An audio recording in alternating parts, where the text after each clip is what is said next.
Online জুয়ায় ৮৫,০০০ টাকা হেরে সেই টাকা নিজের প্রতিষ্ঠানে ক্যাশ থেকে চুরির জন্যই কারওয়ান বাজারের পেয়ালা ক্যাফেতে আগুনের ঘটনা ঘটায় মেহেদী হাসান রিমন নামের এক কর্মচারী।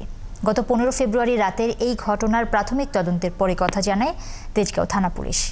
তদন্ত কর্মকর্তা আরও জানান, রিমন দীর্ঘদিন অনলাইন জুয়ায় আসক্ত, চুরি করেই সে জুয়ার টাকা জোগাড় করত। এর আগে নোয়াখালীর একটি রেস্টুরেন্ট থেকে ১১ লাখ টাকা চুরি করে সে পালিয়ে যায়। মহিম মিজানের রিপোর্ট। শনিবার ১৫ ফেব্রুয়ারি এমনিতেই সাপ্তাহিক বন্ধ থাকে কারণ বাজারের পেয়ালা ক্যাফে। তবে সেদিন পেয়ালা ক্যাফের ভেতরকার সিসিটিভি ফুটেজে দেখা যায় কয়েকজনের হাঁটাচলা। কালার এক্সপার্ট, জর্জ স্যাপ এবং মাইল্ড অন হ্যান্ডস টেকনোলজি সমৃদ্ধ অরিক্স ক্রিস্টাল ওয়াশ আপনার লন্ড্রি এক্সপার্ট।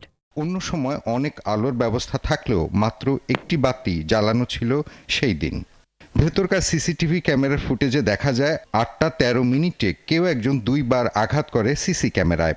৮টা ১৪ মিনিট ২৭ সেকেন্ডে বাতি একবার বন্ধ করে খানিক পরে অন্য পাশ থেকে আবারও বাতি চালু করে। এরপর ৮টা ১৫ মিনিট ১৬ সেকেন্ডে পেয়ালার ভেতরের দক্ষিণ পাশে আগুন জ্বলে উঠলে খুবই স্বাভাবিক ভঙ্গিতে হেঁটে বেরিয়ে যায় একজন। সিসি ফুটেজ এবং অন্যান্য তথ্য প্রযুক্তির সহায়তায় বুঝতে পারি যে এই আসামি মেহেদী হাসান রিমন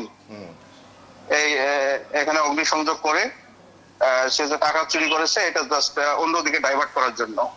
পুলিশ জানায় পেয়ালা ক্যাফের ম্যানেজার রিমন অনলাইন জুয়ায় আসক্ত।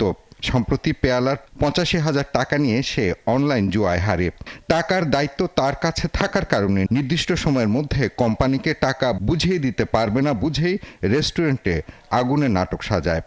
এই ছেলেটার অনলাইন জুয়ার একটা অভ্যাস ছিল, সে ৮৫,০০০ টাকা জুয়ায় হেরে যায়। হেরে যাওয়ার পরে এই রেস্টুরেন্টের ক্যাশ থেকে সে ৮৫,০০০ টাকা চুরি করে।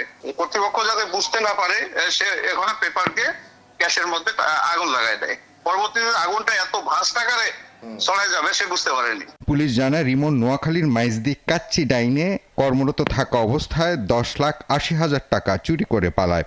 সেই মামলায় গ্রেফতার না হয়ে পালিয়ে ঢাকায় এসে পেয়ালা ক্যাফেতে চাকরি নেয়। মহিম মিজান, ৭১।